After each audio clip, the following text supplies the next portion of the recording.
We're doing the very best we can, but no, we don't have enough fire personnel in LA County between all of the departments to handle this. And as you just heard, despite this unprecedented response, officials say it's still not enough to handle these extreme fires. That's why both the Kern County and Bakersfield Fire Departments have been called to help our neighbors down south. That includes more than 120 local firefighters and dozens of engines and other equipment. But fire experts warn firefighter shortages are nothing new, and it's a trend that may continue. Eyewitness News reporter Will Silverstein has that story for us. Will. Well, Michael Rochelle, employment models show California has the most firefighters of any state with the exception of Texas. But when one department is tasked with stopping 3 raging fires and the rest of the help is hours away to the north, firefighters can be overwhelmed and overworked. We're talking about fires that roar, that sound like jet engines. The effects of wind blasting you, superheating anything in its path. Not to mention all the public utilities like gas lines and arcing electrical lines. These are some of the scenes Los Angeles fire crews are dealing with, battling the Eaton, Hurst, and Palisades fires.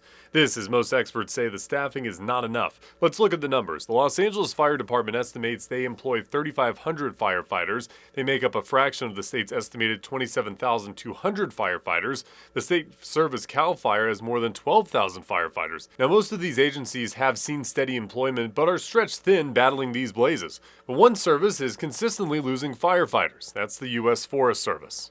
Once you're done, you're done. You are physically, mentally exhausted. Lucas Mayfield heads up the grassroots Wildland Firefighters organization that fights for more pay and benefits for federal firefighters, several of which were seen fighting last summer's Burrell fire in Kern County.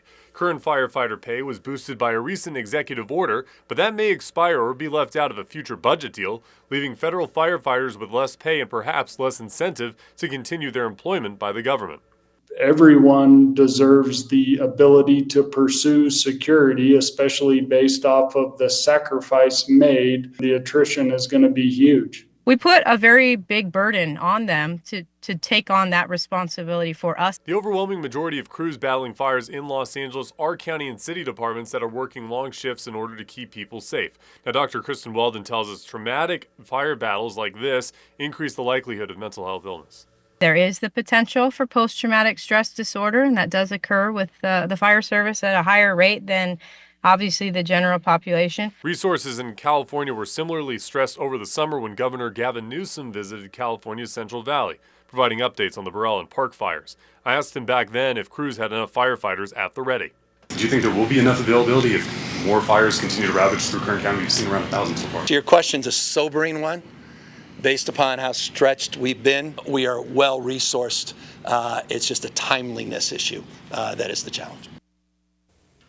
And a unique issue that fire crews are facing now versus this past summer is that in the summer, the Burrell and Park fires were about at most a 2-hour drive from a major city's fire resources. Now compare that to this situation where all the local departments are deployed or on standby for any new hotspots across the county, meaning the reinforcements have a multi-hour commute down to Southern California to supply those said reinforcements. Reporting in studio, Will Silverstein, Eyewitness News. Hi, I'm Rochelle Murcia with Eyewitness News Bakersfield Now on YouTube. Thank you for checking out our YouTube channel where we have tons of great content to choose from. While you're here, go ahead and click on the subscribe button right there. That way you can stay up to date on all the things related within Kern County. Thanks for watching.